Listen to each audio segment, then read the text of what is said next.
अनीता अपने माता पिता की बहुत लाडली थी। 3 बड़े भाइयों की बहन थी। कोई भी चीज मांगने पर उसी वक्त सामने हाजिर हो जाती। पूरे घर में रौब था उसका। पूरे परिवार और नौकरों पर राजकुमारी की तरह हुक्म चलाती थी। अनीता का स्कूल में भी पूरा रौब था उसका। बड़े घर की लाडली जो थी वह, ऐसे ही उसने कॉलेज में दाखिला लिया। उसके ठाठ बाट, बड़ी गाड़ी में आना जाना, हर दिन नया फैशन देखकर हर कोई उससे दोस्ती करना चाहता था। थोड़े ही दिनों में उसके बहुत से दोस्त बन गए। पूरे कॉलेज में उसकी अपनी ही एक पहचान थी। इन दिनों उसके घर एक रिश्ता आया। खानदानी लोग थे और पापा की पुरानी जान पहचान थी उनके साथ। अनिता के साथ कोई जबरदस्ती नहीं थी, पर अनिता ने फिर भी हाँ कर दी, क्योंकि वो अपने परिवार से बहुत प्यार करती थी। वह जानती थी कि वो लोग उसका अच्छा ही सोचेंगे। लड़के का नाम राज था। राज काफी पढ़ा लिखा और समझदार लड़का था। ससुराल वाले भी बहुत अच्छे थे।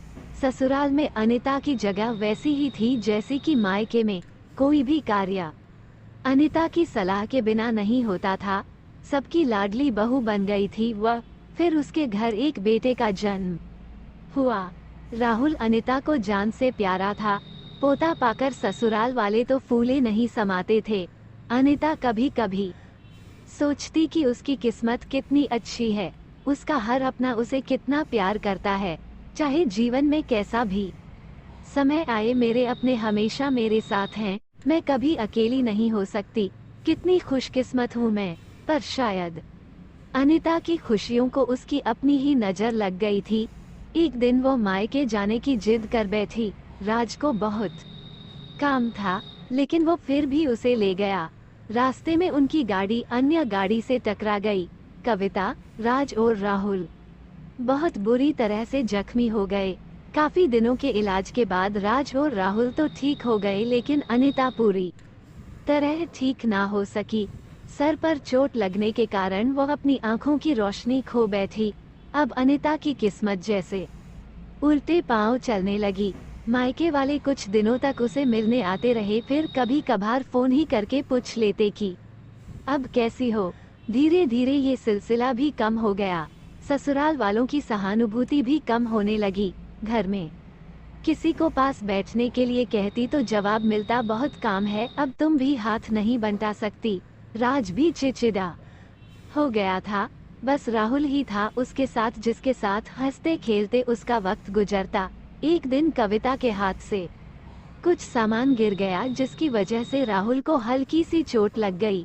अनिता के सास ससुर ने राहुल को उससे अलग कर दिया कि कहीं उसके ना देखने की वजह से बच्चे का कोई नुकसान ना हो जाए। अनिता अंदर से टूट चुकी थी।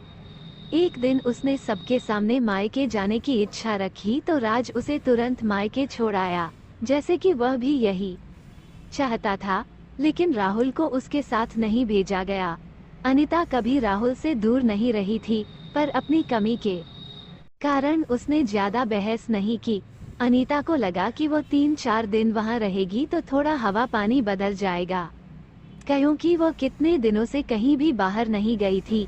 घर वाले भी इतने दिनों बाद उसे देखकर कितने खुश होंगे। अनीता के घर पहुंचने पर सब लोग बहुत खुश हुए। खाने में सब कुछ अनीता की पसंद का ही बना था। उसने अपने मम्मी पापा और भाई भाभीियों से दिल खोल कर बातें की। उनके छोटे छोटे बच्चे भी बुआ के साथ घुल मिल गए थे। रात को सोने के वक्त जब वह कपड़े बदलने लगी तो उसे पता चला कि उसका बैग तो बहुत भरा हुआ था। वह सब समझ गई। वो बहुत उदास हो गई। कुछ दिनों तक तो सब ठीक रहा, फिर जैसे सब बदलने लगा, सबका व्यवहार बदल रहा था। वो लोग जैसे थक चुके थे उससे। सब लोग घुमा फिरा कर पूछने लगे कि राज कब आ रहा है उसे ले जाने।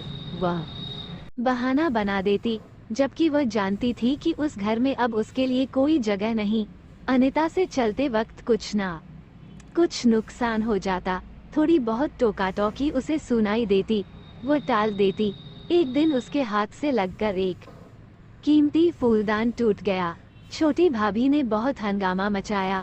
अनिता के माता पिता रोज रोज के झमेलों से तंग आ गए थे। उन्होंने राज को खुद से फोन कर दिया। राज अनिता को अपने घर ले गया। अनिता को अपने परिवार वालों से ये उम्मीद ना थी। जिस अनिता के कहे बिना घर में एक पत्ता भी नहीं हिलता था, उस घर के लिए वो अब बोझ बन चुकी थी। राज के साथ ससुराल आते वक्त वो बहुत खुश थी, क्योंकि वो अपने घर जा रही थी, अपने जिगर के टुकड़े राहुल के पास। परंतु ये खुशी भी कुछ पल की ही थी। सारा बंदोबस्त पहले ही किया हुआ था। अनिता को सीधे ऊपर वाले कमरे में पहुंचा दिया गया। राहुल से दूर रहने की सख्त चेतावनी दी गई। एक कामवाली लता को उसकी जिम्मेदारी सौंपी गई, जो उसके खाने पहनने जैसी जरूरतों का ध्यान रखती। अनिता ज्यादातर चुप ही रहती। कभी कभी कामवाली लता से थोड़ा बतिया लेती। उसके जरिए राहुल का पता चल जाता। सबकी लाडली बेटी और बहू सबके लिए लाडली से बोझ बन चुकी थी।